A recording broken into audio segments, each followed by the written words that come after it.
Juvederm Day is coming on August 20th. For one day only, buy one $75 gift card and get one free. Juvederm Day gift cards can be used on any product in the Juvederm collection of fillers. Don't miss out on this once-a-year chance to save.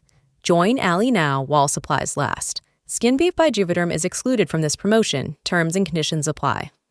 It's extraordinary what people say they saw at Ford's Theater that night. John Wilkes Booth was a megastar.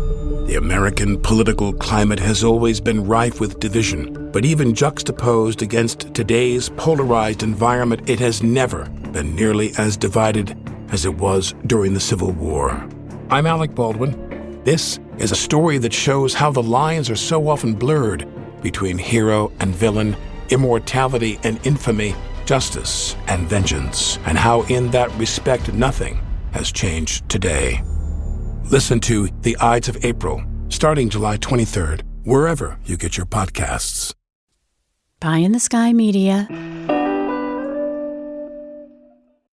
This series contains adult language and descriptions of graphic violence throughout. Listener discretion is advised. The views and opinions expressed in this podcast are simply that. All are presumed innocent unless proven otherwise in a court of law. Welcome back to Criminal Mischief with Carolyn and Brandon. You're listening to episode 107, The Menendez Brothers. Most people have some familiarity with this controversial and horrific case. The 1989 shotgun murders of Kitty and Jose Menendez by their 18 and 21-year-old sons, Eric and Lyle. The brothers went on trial in 1993, which was televised and captivated the nation. Viewers consumed the horror of it all, playing out in real life. Allegations of sexual abuse by the boys against their father, Jose, and a mother who they claimed was complicit in their years of terror, sexual, emotional, and physical abuse. Ultimately, the brothers would be sentenced to life in prison without the possibility of parole. And yet, even though it's been more than 30 years, the case has never loosened its grip in the zeitgeist of true crime, as high-profile advocates continue to work for the brothers' release, and the momentum is building, especially after a recent docu-series and separately a new true crime drama by Netflix.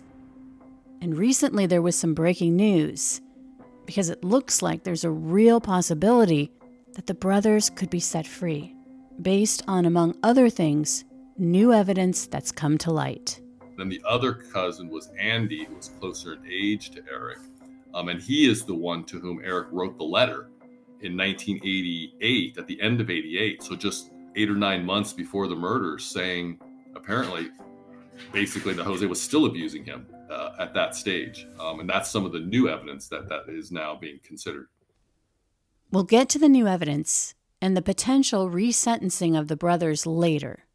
But for now, let's first go back in time to the night of August 20th, 1989, the evening that Kitty and Jose Menendez were murdered by their sons, Eric and Lyle.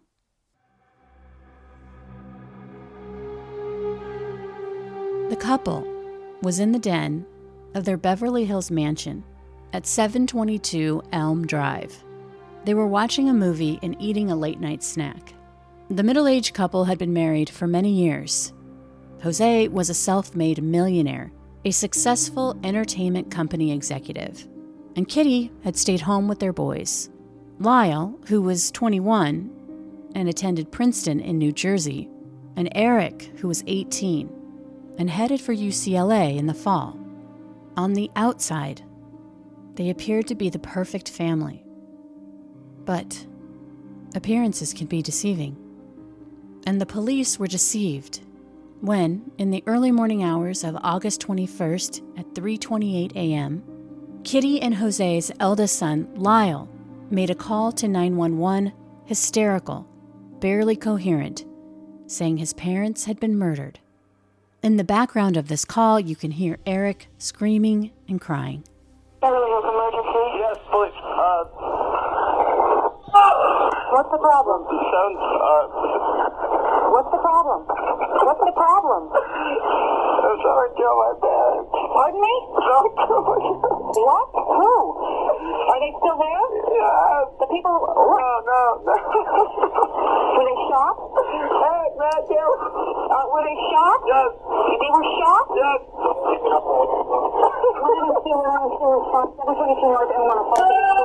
What happened? I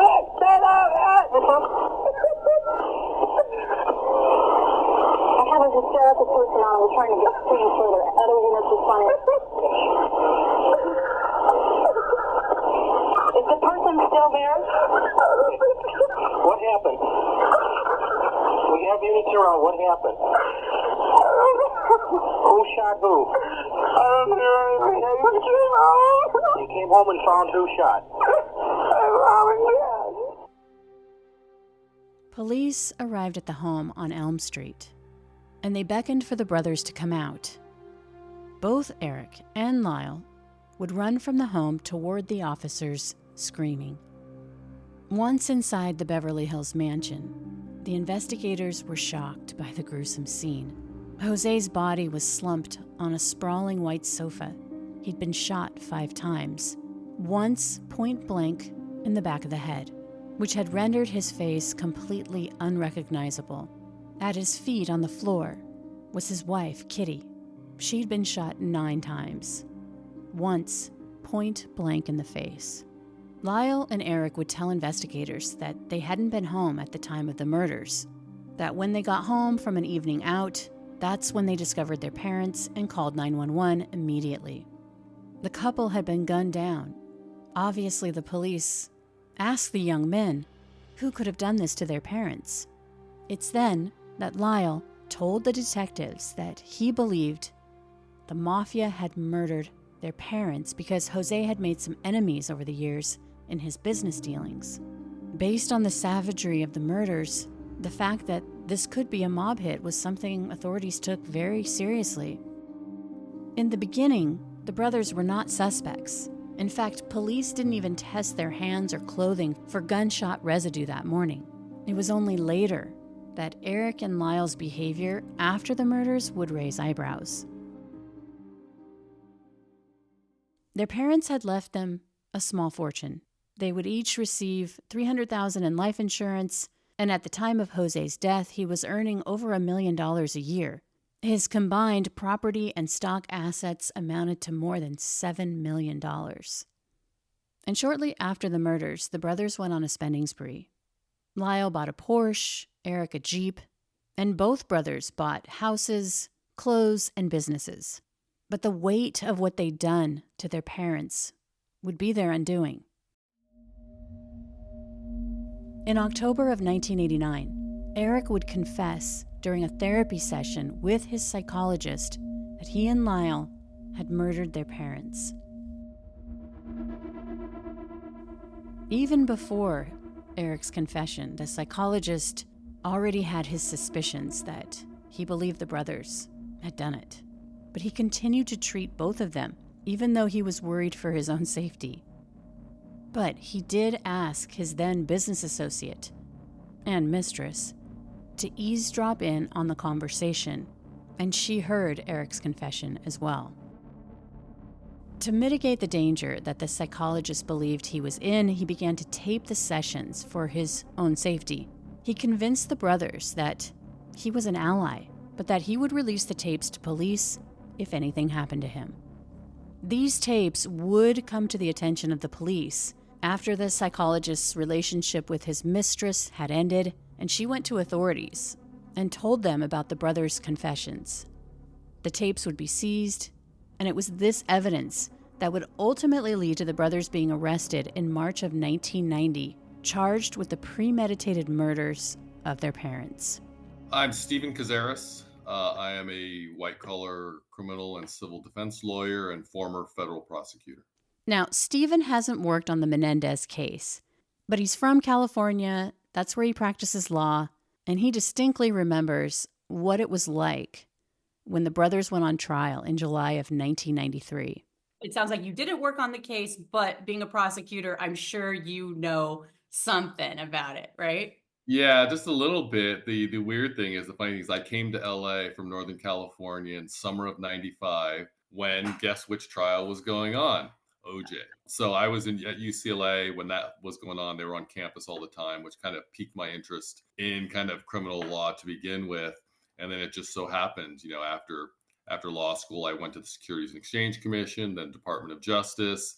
And then from there, I've basically been doing, white collar civil criminal work on the prosecution side and defense side since the early aughts, I guess you could say.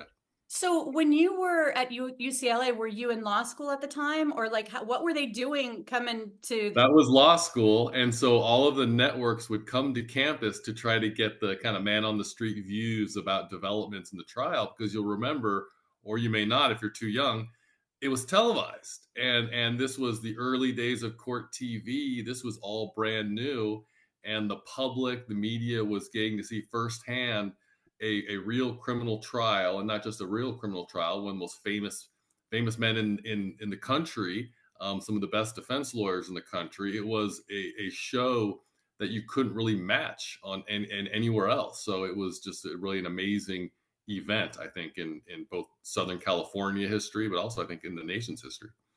Okay, you might be wondering why we're talking about the O.J. Simpson case, which was 2 years after the Menendez brothers' first trial.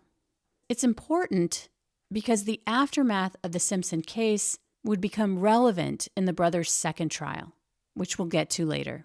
But for now, the first trial began in 1993.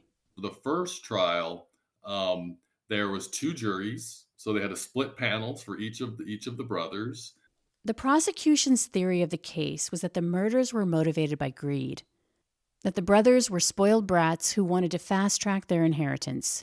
Eric and Lyle admitted to murdering their parents, but that they did so in self-defense after years of physical, sexual, and psychological abuse. And thus, it wasn't murder, but manslaughter, because they said they feared for their lives.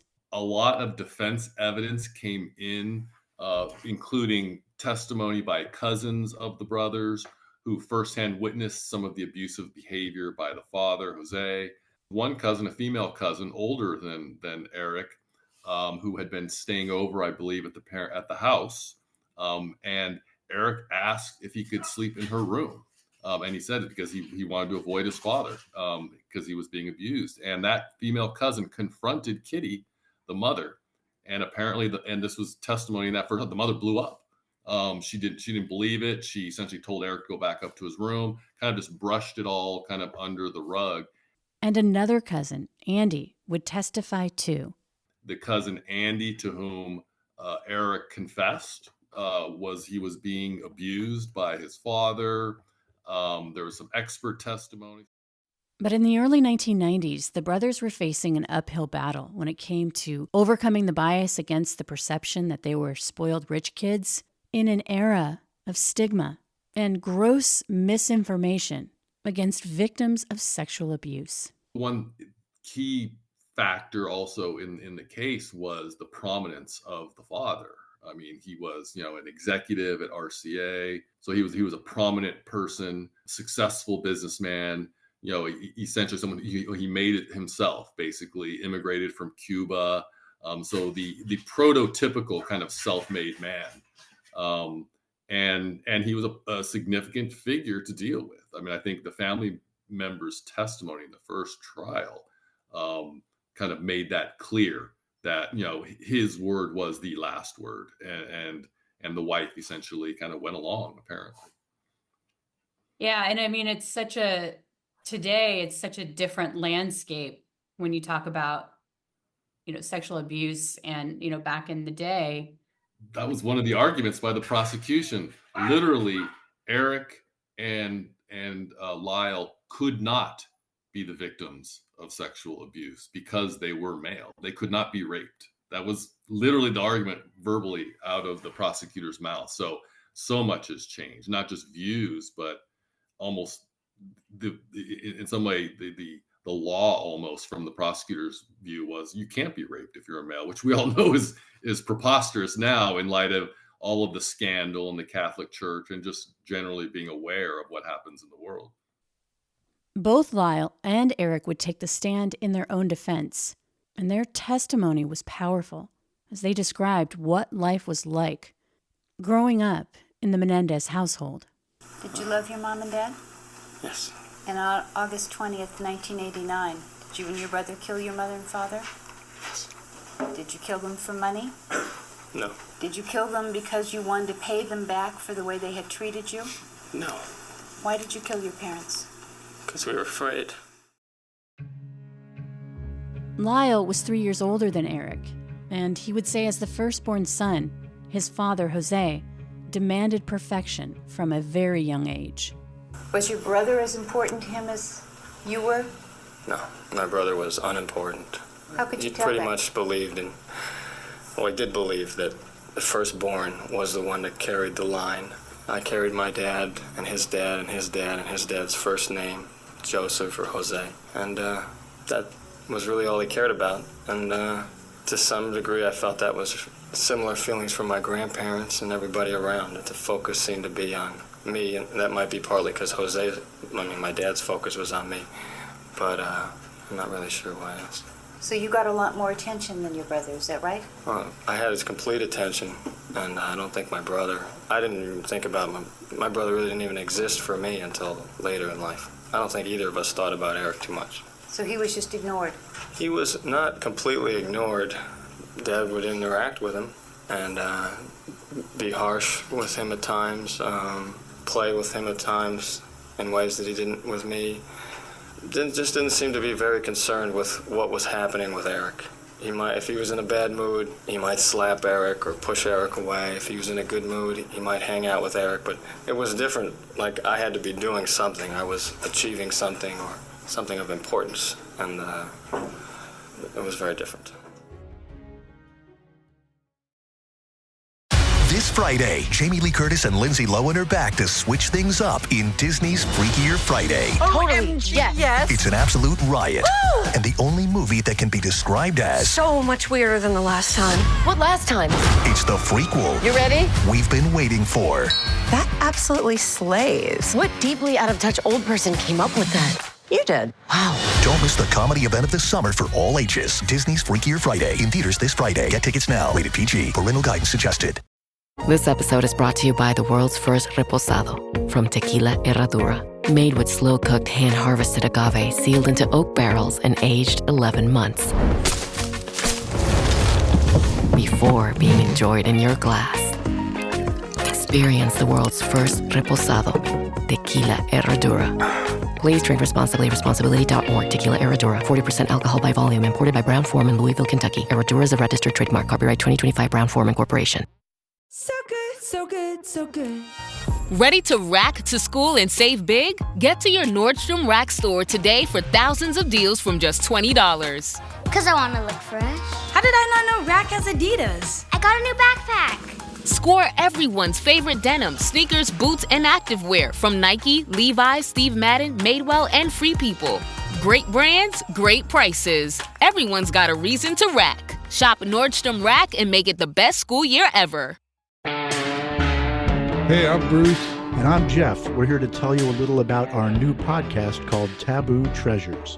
In Taboo Treasures, we explore the human obsession with objects of extreme rarity and infamy. Yeah, we're going to get into Barbie, Hitler, one-of-a-kind soccer ball. And, of course, drugs, guns, murders. And cults. We hope you'll join us and learn a little and maybe even laugh a little while we tell you some of the stories behind the stories you only think you know. There was immense pressure in both academics, but also in sports. Did your dad used to have talks with you about sex between men? Yes. And what types of situations would he talk to you about?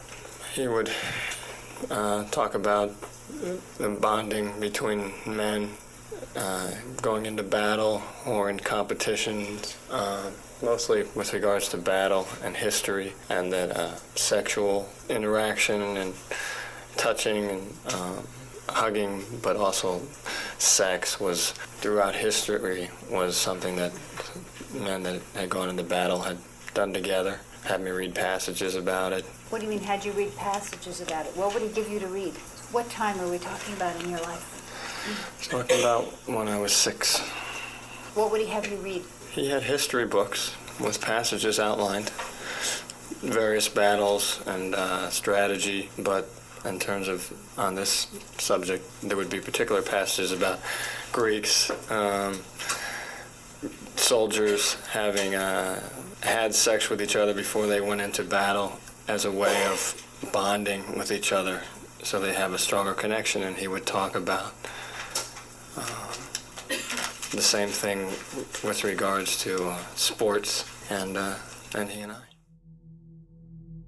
Lyle testified that at the age of 6, his father began molesting him. Just started with, after sports practices, he would massage me, and we would have these talks, and he would show me, and he would fondle me, and he would ask me to do the same with him, and I would touch him, and we would undress. Where would this take place? In my bedroom. And how often would this happen? Like 2 or 3 times a week. And for how long did this happen? Not too long. It began to change. When did it begin to change? I'm not sure exactly at what time, but almost close to when I was 7. And how did it change? Just became more involved. What do you mean, more involved? And did he try to anally penetrate you with something else? He did. And what was it? He raped me. Did you cry? Yes. Did you bleed? Yes. Were you scared? Very. Did you ask him not to? Yes. Did you tell your mom? Yes. What did you say to your mom? I told her to tell Dad to leave me alone. And he keeps touching me. What did your mom say? She told me to stop it. And that I was exaggerating. And that my dad has to punish me when I do things wrong. And she told me that he loved me. When Lyle got older, he says his father stopped. However, he worried that Jose had moved on to Eric. It stopped for you with your dad when you were 8. When you were about 13, did you think that it might be happening to someone else? Yes. And who did you think it was happening to? Eric. And did you do something about it? Yes. What did you do? I talked to my dad. I told him that I knew what was going on with him and Eric, and I heard noises, and that I wanted him to leave Eric alone. And what did he say to you? He told me that Eric was that Eric made things up sometimes, but that it would stop, and that we should keep it just between us, or he'd kill me. But as Eric got older, his father never stopped sexually abusing him. How long did that go on? 12 years. And were there episodes of sexual activity with your father over that last summer? Yes. Over the course of the 12 years, did the type of sexual activity that your father engaged in with you vary and change? Yes. Were there patterns to the behavior so that there were actually different kinds of sexual incidents with your father? Yes. And did you come over the years to give those different kinds of sexual incidents names? Yes. What were the names that you gave to those different types of incidents? Knees. Knees? Knees. K-N-E-E-S? Yes. That was one type? Yes. What was another type? Nice sex. Nice sex. What was another kind? Rough sex. rough sex. And was there another kind still? Yes. And what name did you come to give that kind? Just sex. You called that sex? Yes. And was that you called sex some form of intercourse? Yes. According to Eric, what had kept him going was the idea that he would graduate from high school so he could get away from his father. But Jose put a stop to his college aspirations. He wouldn't be going to Brown, an East Coast school like his brother. I wanted to end the sex with my dad. And did you have some expectation of how that was going to happen? Yes. And what did you expect? I was going to go to college. And how was that going to end the sex with your dad? I was going to get away from him, and I wasn't going to sleep at the house anymore. Now, what college were you expecting to go to? At that time, UCLA. And where were you expecting to live when you went to UCLA? On campus. In the dorm. Just a regular, ordinary dorm? Yeah.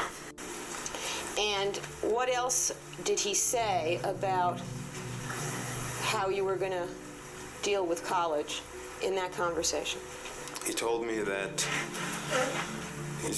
I was going to be staying home a few nights a week, that I was going to have my bedroom where it was, and it was going to be my bedroom, and that he wanted me to come home and eat and study with him several nights a week so that my grades would stay up, and that he would be able to keep apprised of what was going on. This was devastating to Eric, who knew what that meant. And he was going to be telling me that I was going to be living at home, and that basically the sex was going to continue. Did he say the sex is going to continue? No, he didn't say that, but that's what I knew meant. Eric had never told Lyle about the 12 years of continued sexual abuse by their father, because he'd been threatened by his dad that if he told anyone, he'd kill him. To tell Lyle, because that's what my dad always never wanted me to do. I don't know. I needed help in some way, and I just thought about telling Lyle. Eric testified that 5 days before the murders, he would tell Lyle, who was home from Princeton for the summer, that their father had been sexually abusing him for years. A few days before the murders, Lyle allegedly confronted his father about the abuse, while Eric had purposely stayed away from the house until that conversation happened. According to Lyle, his father would say something to the effect of, "Go to Princeton, forget the conversation ever happened, and do not get involved in this." But according to Eric, Lyle instead threatened to expose their father. After Lyle confronted Jose about the sexual abuse, Jose was enraged and stormed into Eric's room and threatened him. After this confrontation, Eric would speak to his mother. It was then that, according to Eric, he had found out that his mom had allegedly known about the sexual abuse all along. Did Lyle say anything about what she did or didn't do with respect to what she knew? I asked her how could she not help me? How could she not intervene or stop it? Something along those lines. And what did she say in response to that? She said that no one ever helped her, and that why should she help me, that no one ever helped her in her life. As a result of the confrontation between Lyle and his father, and then Jose's reaction to Lyle's threat of exposure, and his threat to Eric for telling Lyle about the sexual abuse, it was then that Eric believed that his parents would kill he and Lyle. This alleged fear would set in motion the plan to murder their parents. 2 days before the murders, Lyle and Eric would use fake IDs to buy 2 shotguns and ammunition. However, the day before the murders, Jose, Kitty, Eric, and Lyle went on a planned fishing trip together. The brothers and parents had very little interaction on this trip, but when the family returned home, late that evening, Eric would say that Jose went to Eric's room and pounded on the door, but he refused to open it, and Jose left. The next day, on August 20th, Lyle had an argument with Jose and Kitty about he and Eric's plans to go out for the evening. Eric said that Jose told him to go up to his room, which he said terrified him because he believed that his father wanted to have sex with him. Eric would go up to his room, but he would hear Lyle tell Jose that he wasn't going to touch his little brother. He would say, "You're never going to touch him again." According to Eric, Jose and Kitty then went into the den and closed the doors. Jose and Kitty remained in the den with the television set on. Eric went to his bedroom and retrieved his new shotgun from the closet. He went downstairs and out to the car. There, he loaded his shotgun. Lyle would join him at the car, and he began loading his shotgun. At around 10 p.m., Eric and Lyle would burst through the doors to the den where Kitty and Jose were eating and watching television. Then, the brothers opened fire, shooting 13 to 15 shotgun blasts at their parents. But they weren't done.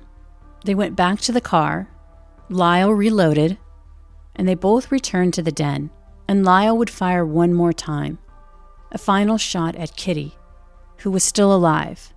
He pressed the muzzle of the shotgun to her left cheek and pulled the trigger. Afterwards, the brothers were worried that their fingerprints would be on the expended shotgun shells, so they began collecting them. Then they left the house and bought tickets to a movie, Batman, as their alibi. They then stopped at a gas station, where they dumped the shotgun shells, their bloody clothes, and their bloody shoes in a trash can. Then the brothers went back home and called 911. And that's when Lyle told the 911 operator that someone had killed their parents. So there was like a full-throated defense in that first trial. And the jury was given not just the charges of murder 1, but the lesser included offenses, murder 2, and even manslaughter. And both juries split. They couldn't agree because you have to unanimously agree on one charge. And so there was a hang. Which meant a new trial. The brothers would be tried a second time in October of 1995, but this trial would be vastly different. The DA's office had been on a decade-long run of losing high-profile cases, so there was a lot of pressure to get a win. Do you think, back to the OJ thing, that they were like, we need a winner here. We cannot handle a loser. We're tightening the belts here. Like, it just seems like it was a very different landscape, as you said before, where they just were like...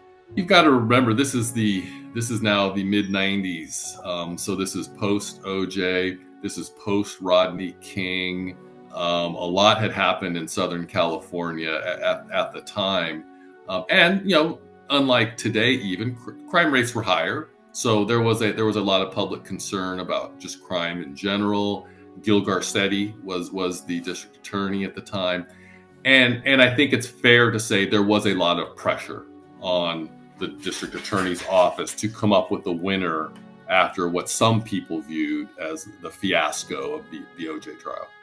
The second prosecution team believed that the victims, Jose and Kitty, had been vilified in the first trial, that they'd been unfairly put on trial for being bad parents. And this time, the jury wouldn't be given the option of murder in the first degree, second degree, or manslaughter. Another difference is that the prosecutor, David Kahn, asked the judge to limit the amount of the, quote, abuse excuse in the trial, which he said had nothing to do with this case. And so, all the rulings in the first trial changed in the prosecution's favor.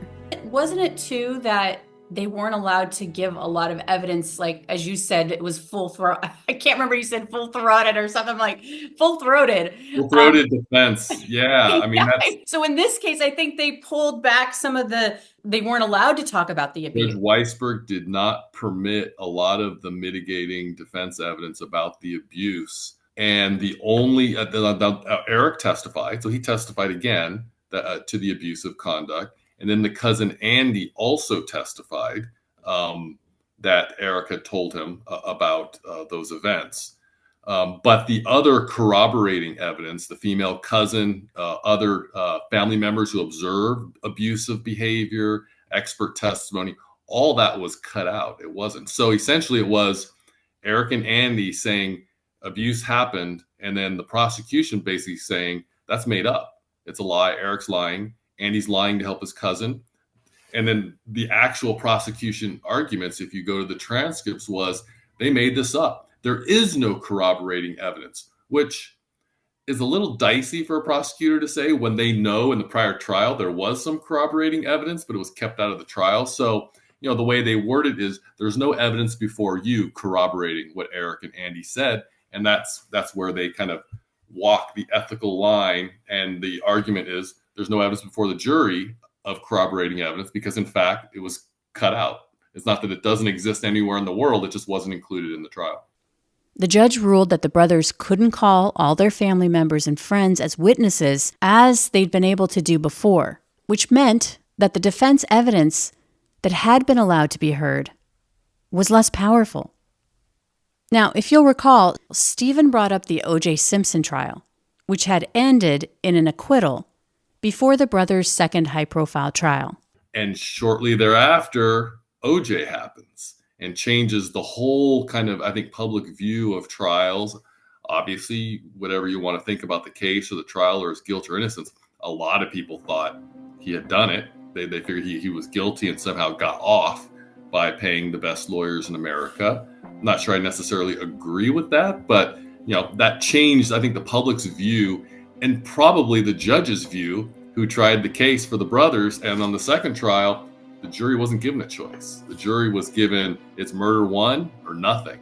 And that puts a jury in a very different position because obviously the brothers admitted that they did kill their parents, but they claimed there were mitigating circumstances, including the abuse. And, so it put the jury in a really difficult position.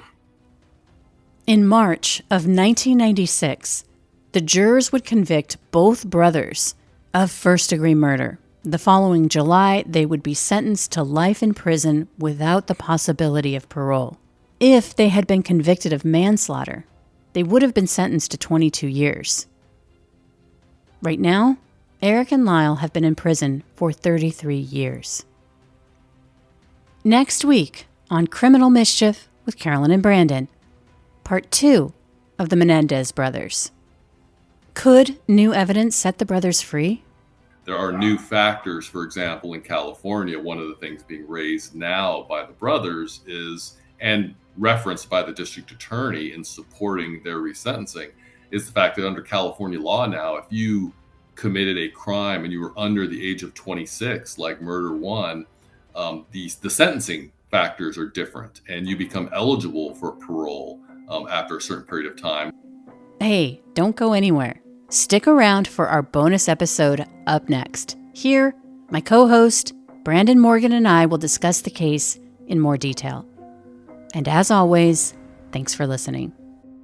From Cloud 10, Criminal Mischief is a pie-in-the-sky production recorded in the beautiful Pacific Northwest. We're produced by Brandon Morgan and myself, music by Soundstripe. I'm Carolyn Osorio, your writer and host.